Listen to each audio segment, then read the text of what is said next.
The Frightful Four? What a bore. The Sinister Six? Nah, I'm gonna nix. But the Salem Seven? That's a match made in heaven. For Dear Watchers, an omniversal comic book podcast where we do a deep dive into the multiverse. We are traveling with you through our long intros and the stories and the worlds that make up an omniverse of fictional realities we all love. And your watchers on this journey are me, Giticus. And me, Rob, with a snake for a body. But then you'll be Rob Tillian or something. Rob's. And aren't you impressed I did that whole opening? I didn't write it down. It was all from the old noggin. Oh, yes. Impressed is the word. And, Guido, what's new in our little section of the multiverse? Well, our last episode was Zatanna, so kind of unintentionally, though I guess intentionally, just not with some grand plan, we're sort of sticking with witches. This is our third witch episode in a row. It is. So go back and listen to our Agatha episode, which is 2 episodes ago. Mm-hmm. It'll actually give some good backstory to the group we're talking about today. Last week, Zatanna was a little foray into DC's witches. And sadly, our next episode can't be witches. But happily, that's because our next episode's going to be our New York Comic Con special. Yay! So when next you're listening, we'll have just wrapped up our Comic Con experience at New York, and we'll have lots to report on in our episode. Mm-hmm. So tune in for that in 2 weeks, or if you're going to be at Comic Con, come find us. Yeah. And you're too modest to maybe say, Guido, but I also wanted to say your book came out this week. It did. It's not modest. It's just that I've said it a lot over a lot of weeks. That's true. I guess that's the inverse of modesty. Yeah. You've actually mentioned it over and over again. So yes, now it's out. You can walk into some bookstores and find my book, Queer Mythology. What's really cool, though, comic book related, is the artist that I was so lucky to work with, James Fenner, had his first cover credit on a comic book. He did the colors for Mighty Morphin Power Rangers Usagi Yojimbo issue number 1. It is stunningly gorgeous because of James's colors, as is my book Queer Mythology. So go check it out and go follow James, of course. That might be the longest comic book title. Mighty Morphin Power Rangers Usagi Yojimbo number 1.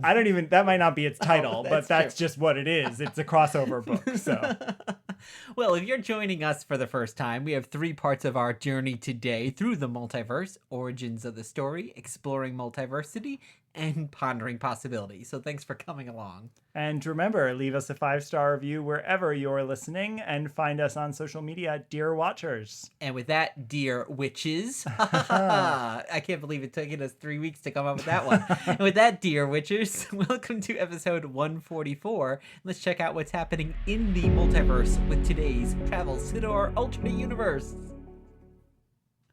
And today we are asking the burning question, burning at the stake, that is, what if Salem 7 and Agatha Harkness were one being? Oh, mysterious. And I'm sure everyone's on the edge of their seats dying to know what if.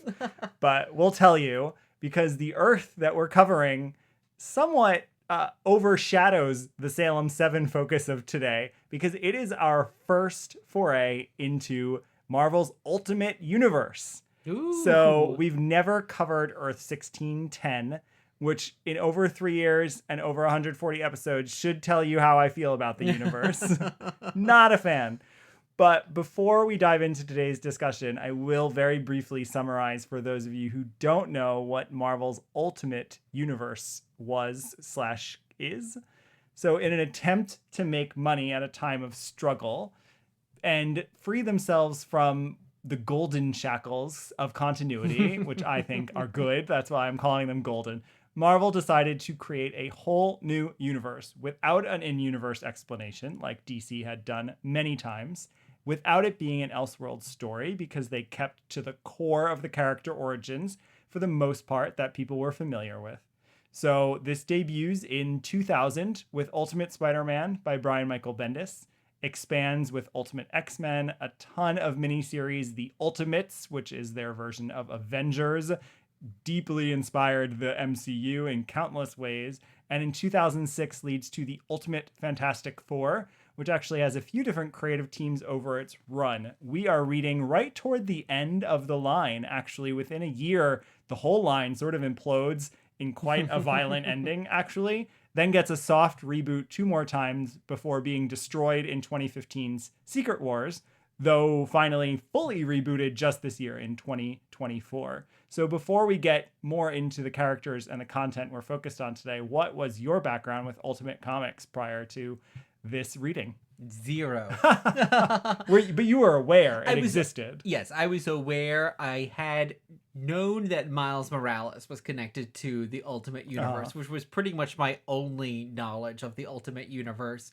So I did know that it was something to do with breaking from the continuity, rebooting the characters. I knew that much, but that was about it. This was certainly not a time when I was reading comics, and I know just from us going to our weekly local comic book visits to Earthworld Comics in Albany that some people, even there, love the Ultimate Universe and some people do not. It seems like it's very polarizing. That's the other thing I think knew it's about pretty it. divisive. Yeah, and some of that has to do with the creators, some of the creators, and some of the choices. My gosh. I mean, when I'm talking about the violent end in Ultimatum, I think I saw online they killed 35 characters in that crossover.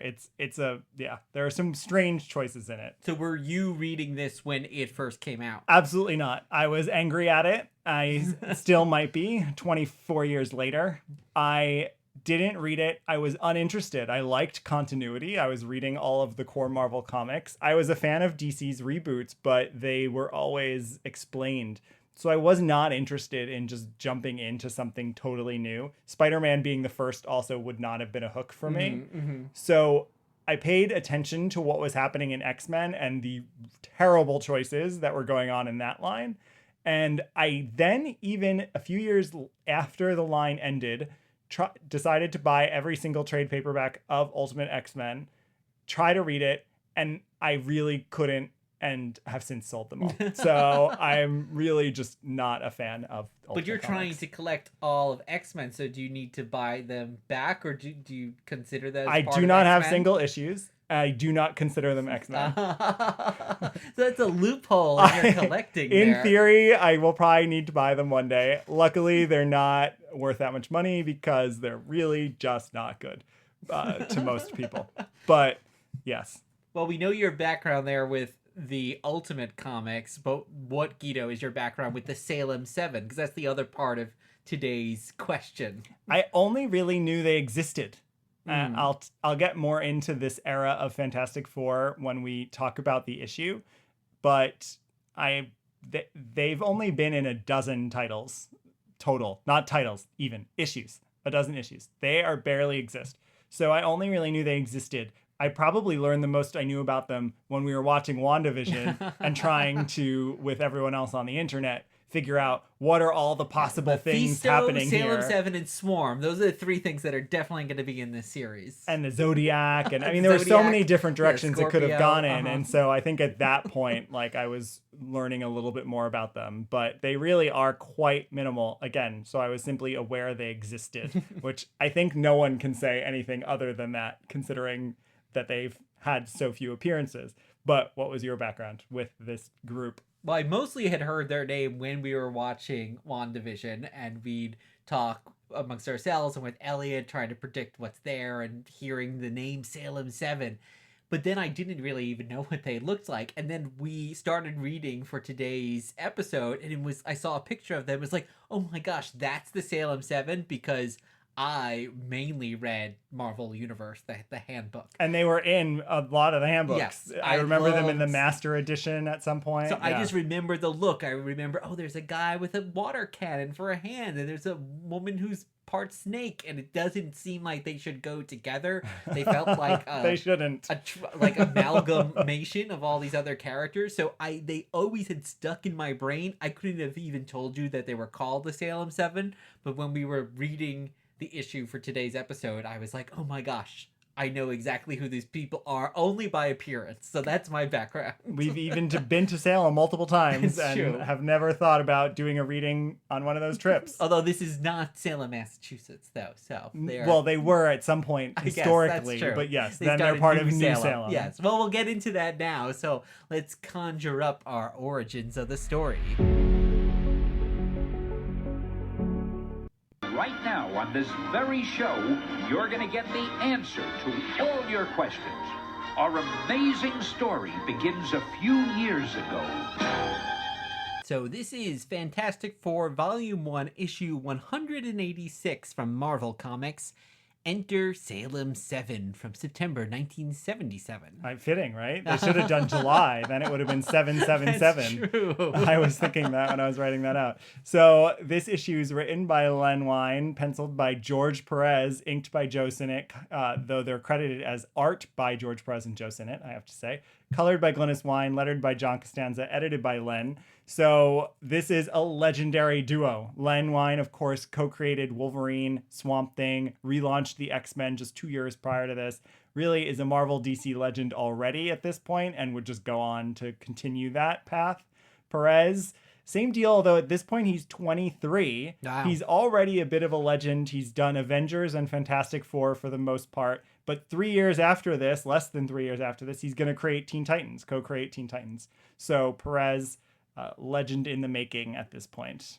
So before we start talking about the issue, since it might not be an issue most people can recall immediately from their memory, why don't you give us a quick summary? So Agatha Harkness is to be put to death by Nicholas Scratch for unveiling the witch's magical presence to the world.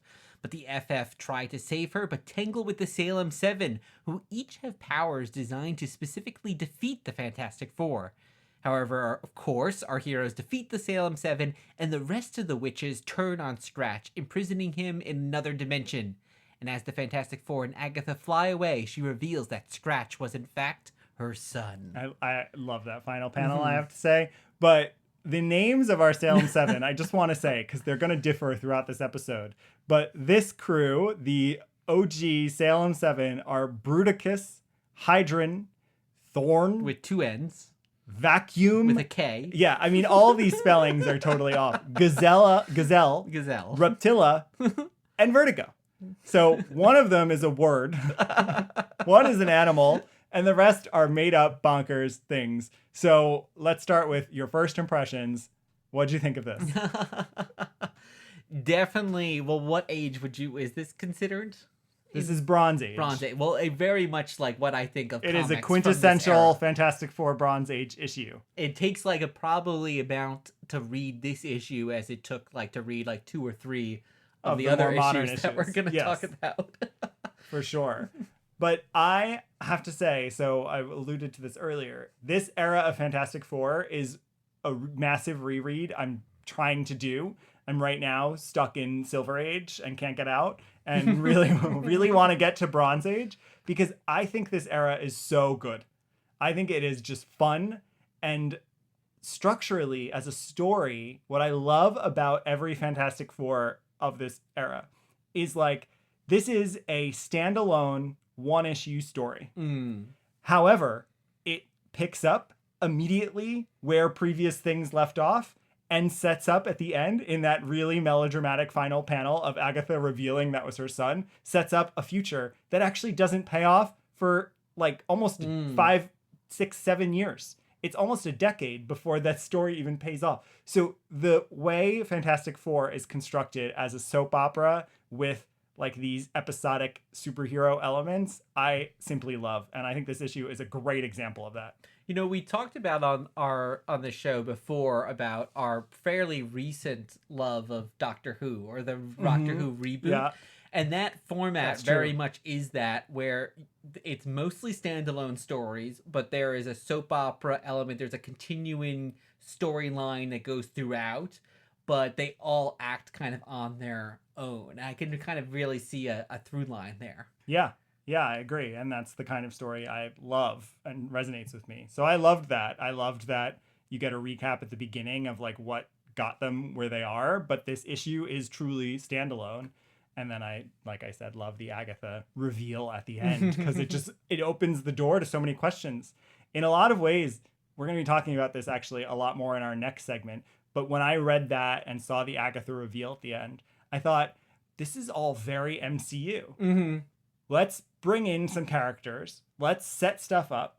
And let's just leave it there. Yeah. Let's just leave these doors and windows open for future creators to play with. And honestly, that's what happened with Agatha All Along, right? Like, it was not some grand design where it was like, ooh, we want to have an Agatha series and we're going to debut her in WandaVision and this, that, and the other thing. It's like, let's just put these really different characters in, see what works, and then play with it. And I feel like that's what's happening here with this entire team of Salem 7 because they are wacky. Yeah. They make really no sense because going into this not really knowing who the Salem Seven were, I figured, okay, they're all going to be witches and each have like our own witch power, which, you know, we'll get to later. Well, and they use witchcraft or sorcery to turn into their powers, right? Like, so we should be clear, they are grounded in witches. Yes, though then they're just so different. Oh, yeah. And also, some of them have, like, technology base. Yeah, so exactly. I gotta look up their names. Hydron, he's got, like, the... Or vacuum. Hydron's got, like, the water cannon arm, and vacuum it looks is like basic... Rom. He looks like Rom, the Space Vacuum Knight. looks just like Rom, and even his powers are weird because vacuum can become intangible but can also become a vacuum, so it's like, okay, those are two powers that don't really have anything in common with each other. Yeah, and then meanwhile you have like Reptilla, who looks like a Conan villain, or like a He-Man villain. We were saying, though this is pre-He-Man. She's just your quintessential snake woman sorceress. And then Gazelle is just like, oh, she's a quick She woman. has a lot of agility. Which is like any other character in Marvel or whatever. Yeah, in fact, you were saying that before, but I think I see a lot of He-Man. I see a lot of the 80s G.I. Joe also in this, that where we're just going to create fun characters. He-Man especially, where it's like, okay, they're going to have one pronounced feature. They're gonna have a long elephant nose, or here it's like, no, we're gonna shoot water. Like, I can very much see that element that is then coming into like the He-Man world. I actually am curious, especially knowing the Marvel method. Like, I bet the character design led here. I bet George Perez drew some really cool, quirky characters, and then they were like, all right, let's name these people and give them powers. Yeah, it reminds me a bit too of, there's that famous Key and Peele sketch about Gremlins 2 where they all go around the table, and it's like, what if there was a singing gremlin? Yes. and so it's this, like, what if there's a guy that shoots thorns out of his body? Okay, that's fine. Yeah. What if there's a character named Vertigo that makes you not able to stand, which is exactly the same as an existing character in the Savage Land in X-Men? Yes. So what if we just reuse an idea with a completely different character? Well, and I said to you too that there's also a vague like Zodiac kind of element to them, even though they're not there, but there's water. I don't know. There's something there. And then there's also the Zodiac team, but they must have come. Yeah, I don't think there's anything Zodiac here. I just think it's the fact that they're all so different that you end up with a few who overlap with ideas that you could see in a Zodiac team or something like that. So yeah, I like this issue for being a Bronze Age Fantastic Four. I don't know that I would have walked away from this issue and been like, ooh, I love the Salem 7. Like, I don't think there were a lot of fans of it because it's so strange. But because it's so strange, it's so cool. Yeah, well, not knowing Nicholas Scratch, too, as a character, other than that he was hinted at with WandaVision and now more so with Agatha, I thought, okay, he's going to be, like, real wizardy type. But here, he's actually very Kirby. He's got like a big Kirby hat. Yes. And he's very multicolor and pink and yellow. So it's not what you think of when you think of like, oh, you think of black and red and purples if he's going to be a witch. But no, he's much more of like a dark side apocalypse planet kind of thing. Yeah, they definitely went like almost cosmic in here. Fourth world, you're right. There are Kirby dots actually all over the panels. I'm just looking. So... or Kirby Crackle, as it's called. So, for sure, they're still doing an homage to Kirby. And I think that's it for this issue. Okay. Well, now let's go where we've never journeyed before, into the ultimate universe with exploring multiversity.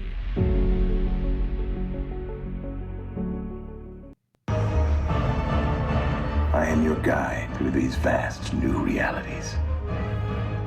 Follow me and ponder the question, what if? So this is Ultimate Fantastic Four, numbers 54 to 57 from Marvel Comics, titled Salem 7. It's from July to October 2008. It's written by Mike Carey. Now, it's penciled and inked by Tyler Kirkham, though Eric Bazaldua does 56.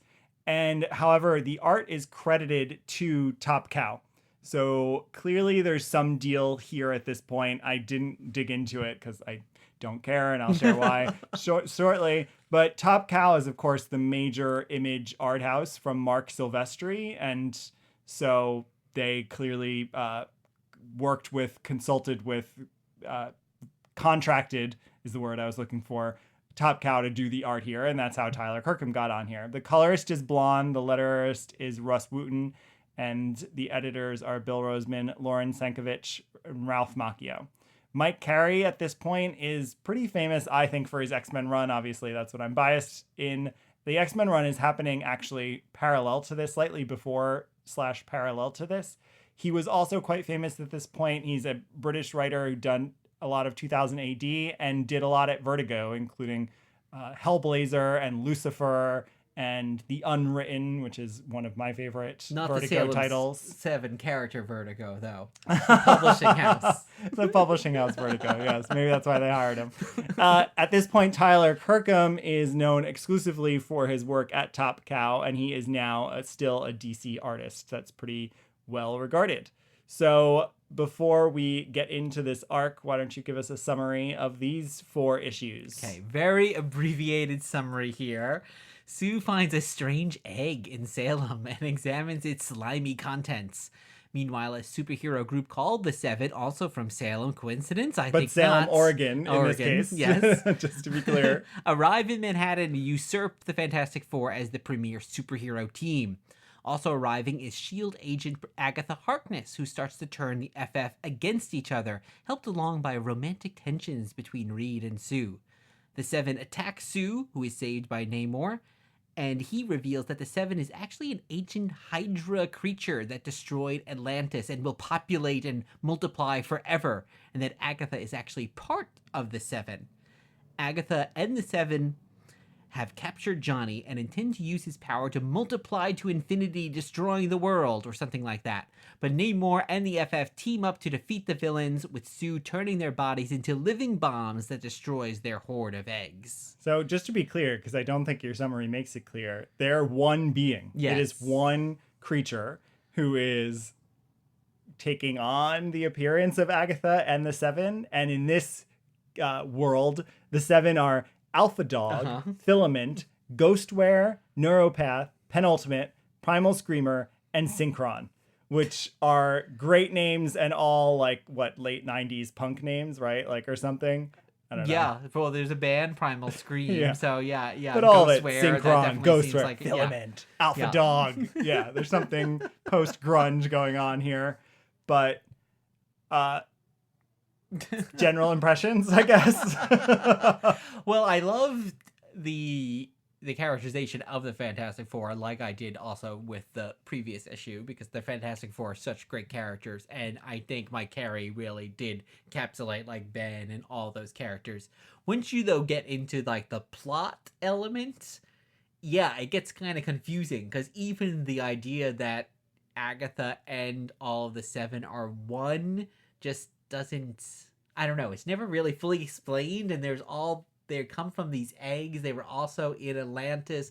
There just seems also that there's a lot of coincidences going on. Sue even at one point says, like, yeah, I thought it was a coincidence that I found this egg creature in Salem, and now this group from Salem. Well, it's not a coincidence because they're coming to find the eggs. Well, I know they're coming, but like, and she brought the egg back. I get that, but at first they don't say that.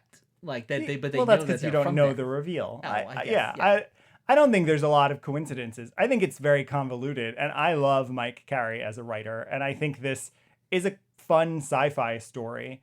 I think there is more explanation that could have been included here, certainly, than just like the rather convenient Namor knows this creature and has it inscribed on his ancient Atlantean wall and can therefore tell them that it's one creature who splits themselves into, I guess, actually 8 beings at this point, 7 and Agatha. Which also is not clear. Like, no, that part is not clear. Why is it doing that? Like, I know it wants to multiply, but why split in this way, and why split with these powers too? I wish there'd been a little explanation as to like why it manifested in these equally to the original, which I appreciate that Mike Carey really pays service to the original in that he has these 7 weird characters who are pretty disconnected from each other. Some are technology oriented, some are more like beastly old school comic book character oriented. It makes almost though less sense than with the magic, because magic you can just say it's magic, whatever. One of them's gonna look like well, this is alien magic, but with no explanation. But it makes even less sense that they're all coming out of some egg, and one of them. No, they're not all coming out. There is one creature. But then all the other eggs are them too, right? No, the eggs are who they want to create, I thought. See, I guess neither of us are completely Namor clear. says they're going to multiply at each time, so they multiply by 7 each time. So next time they're going to be like 14, and then so on, and that's why they can like take over the world. So I thought all the other eggs are going to be variations on them as I guess, well. but they also need like energy in order to reproduce. So they need so to point capture... being, we're confused, and we just read it, and we each read it. And that seems to be also like a classic trope where we need suddenly a big energy source, and that's gonna be what basically, I guess, like warms the eggs. Because there is the beat early on where Thing is trying to get Johnny to like soft boil an egg as like a dare. So I guess that's an illusion then. Yeah, a setup of how they want to use their powers. So, yeah, a little confusing. And see, I thought Agatha should have been like she's their mother, or like maybe she is, or like a high priestess or something. Like she's a worshiper of the 7, so she's helping get maybe them she done. is, and we couldn't tell that. It's very hard to tell. But Sue then does say that she's also that they're one and the same. Yeah. That's why I thought it's one creature who like can manifest itself as 7. But you're right, they do say they multiply in 7s. So and like I don't know. One guy, shoots like stuff out of his hands, okay. But yeah, then why one's got like a machine gun arm, and then the main character, Alpha Dog, is just such a, even though this is 2008, he feels like such a 90s. Yeah, he looks like, even like Havoc in the Extinction Agenda era. Or like the Wyatt Russell character, US Agent, like something like that. Or like one who's, who he really reminded me of? The one who's on the first season of Jessica Jones, Nuke. Is that? Oh, yeah. Yeah, because he looks like, but it's like, if they're all coming out of some alien egg, like, why is he just like an American soldier like character? Yeah, unclear what the alien's inspiration was. Exactly, like. But I think stepping back, zooming out, I think the idea is fun. I think it's a fun idea that Mike Carey had here to play with in terms of, all right, I'm going to take these characters, even Agatha at this point, of course, as we talked about in our Agatha episode, no one cared about Agatha. She doesn't have some rich backstory going on. So I'm going to take these characters who are bound together because the 7 are Nicholas Scratch's children in the 616. And so Agatha is their grandmother. So I'm going to take these characters that are bound together and completely reimagine and reinvent what they're doing and where they come from. And I think he does a good job of that. Again, clearly we couldn't follow it very well. Now, execution of this, this art is not for me. In any way, shape, or form, this art is not for me. First of all, most importantly, it is simply Mark Silvestri Top Cow art. Top Cow Studio, and that's Witchblade, so you can picture it. Yes. Okay, so clearly Top Cow Studio was just training everyone to draw exactly like that. And Tyler Kirkham does a great job of drawing exactly like that. Yeah. But yes, Agatha Harkness sadly looks like she's being drawn to be a prostitute. There's even comments on her breast, which that would be Mike Carey's fault for doing, but his illustrations do not help. Well, she's kind of making fun of people who are. It still doesn't need to be there. Yes, yeah. So yeah, I think it's also, I don't know if he was rushed and that's why Eric Baseltois steps in on 56, but there is a point where it stops having detail. I think some of what Mark Silvestri's art stand out, even though I don't like how he draws women, is the level of detail. And this starts to lack a level of detail as it goes on. It also has that 2000s digital coloring sheen where like the lighting makes no sense and like the way it appears doesn't read well. So the art was not for me. Yeah. And took away a lot of my experience. Yeah, I agree. Well, I think some of the characters benefited more from it than others. Like, I actually think the Thing looks pretty good. But I think especially Sue, maybe it is a female character issue, because I think Sue especially often doesn't really have much detail to her. Yeah. It does seem like he invested a lot of time in the Seven. Like, I almost feel like the Seven got, even though they're not in all too much of these issues, I think they got well, maybe that's why they're on there. very few panels. Even on one panel, they're on a TV screen. On one panel, they're on a magazine cover. You really don't get to know them very much. And then the fight with Sue, actually, I think isn't really well drawn. It's pretty hard to follow, I'd say. So, yeah. So that took away from it a bit for me. But I like the concept. Now, this is your first foray into the Ultimate Universe. So before we move into our last segment, let's talk a little bit about the Ultimate Universe. Like, I think you said you enjoyed the characters here, the core four.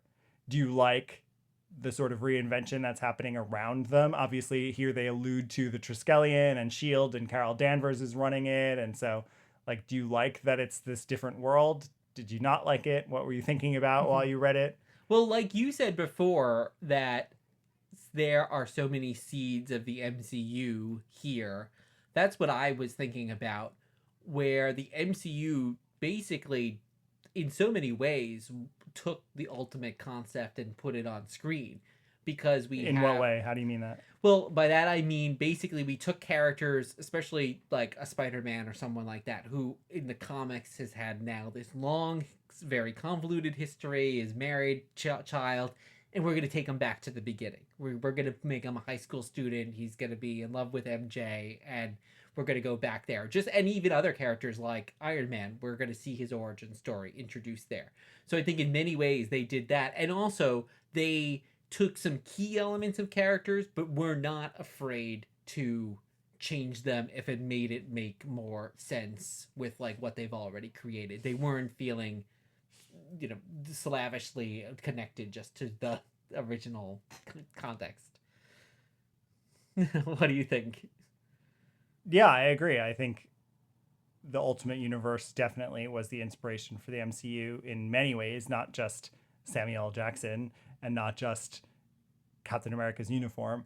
There are a lot of ways. I think, yeah, conceptually, I see what you're saying, that the MCU is kind of an ultimate variation in some ways. And that's true. And I think even tonally, there's some similarities. Structurally, I think there's some similarities. Maybe less so in this 4-issue arc that we read, but definitely overall, I think it's trying to be very cinematic and modern, and this is pre-MCU. I mean, even this arc is pre-MCU. So the Reed and Sue storyline here, I can definitely see having some kind of MCU elements there, where in the original comic, there are a couple, I'm sure they've had many ups and downs throughout their lengthy romance.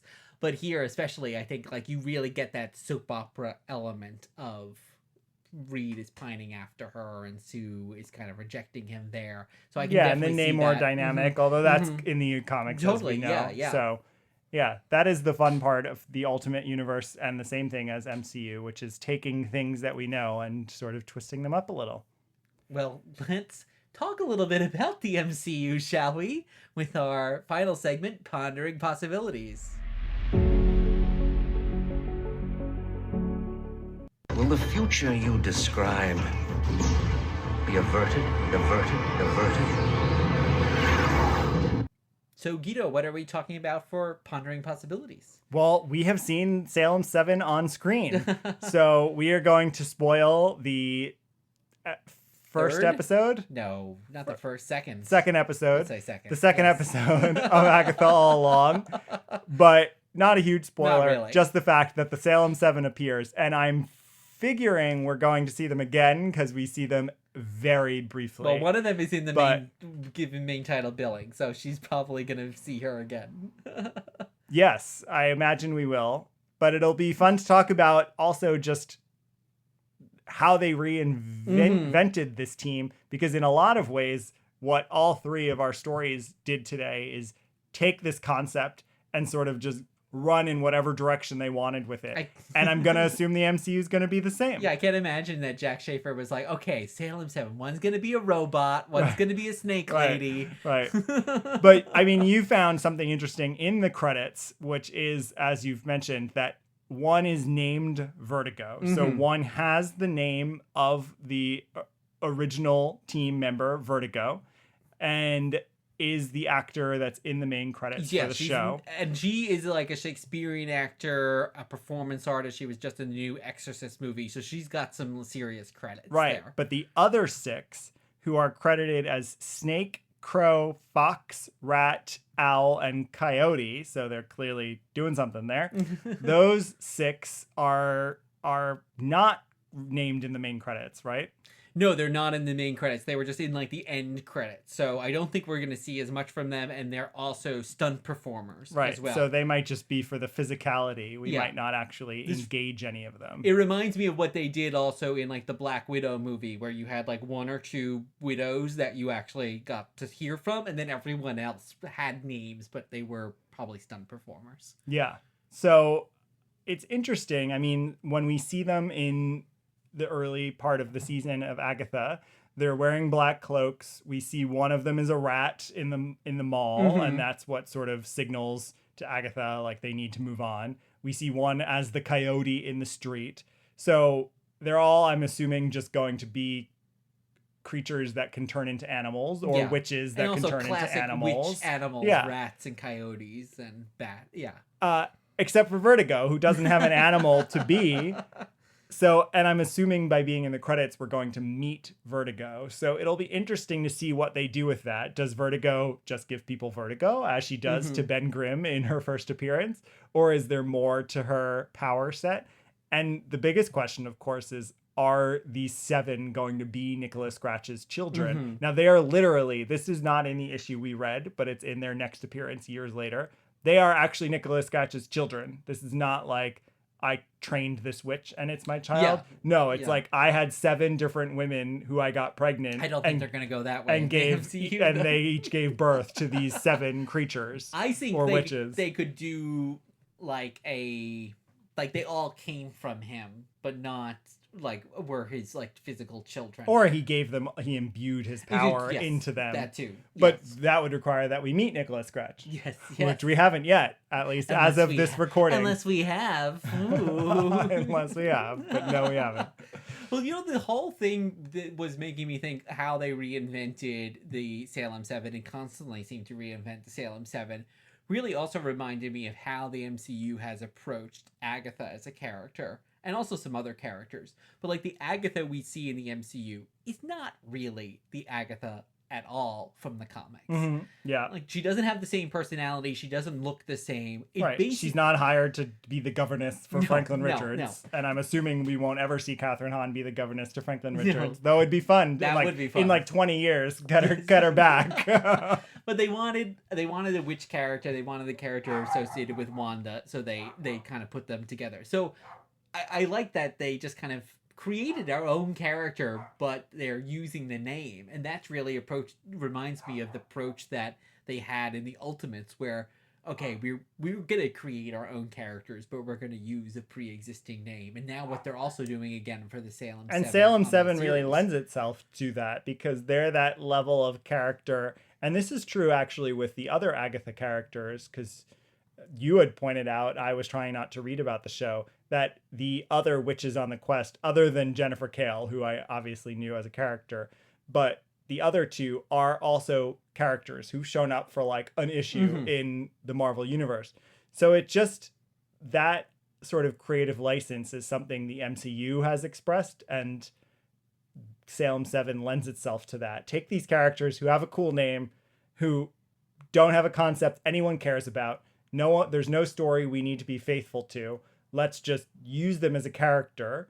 And that's fun because it's the world building we all love. So people can go back and read the Salem 7 just as we just did. Even though it doesn't add anything to the experience of watching the show, it's just fun to be able to go see these characters and see how they changed them.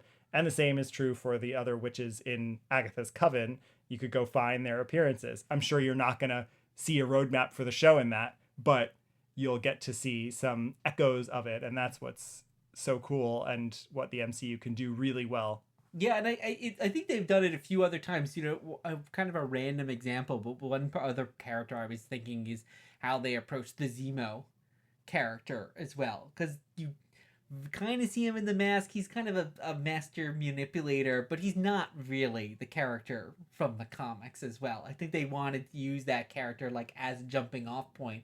But also, like, that's also a character that I would say not a lot of people know from the comics. They're not really super familiar with his backstory. So I think they have the license there that they can play around. Yeah, I don't think that's the best example because I think he's a pretty major character in Captain America and Thunderbolt's continuity. Well, they are, yes. But they did change him. They changed him a lot as opposed to a character, I think, like if you had like the Green Goblin or something who's so tied to a character's backstory. Yeah, where but they no, I don't think feel there's like probably they better change as much. examples. And Salem 7 are definitely one of them. That's true. So I'm excited to see. I don't think we'll get a huge payoff here. I don't think the Salem 7 will be featured very much, even the character of Vertigo.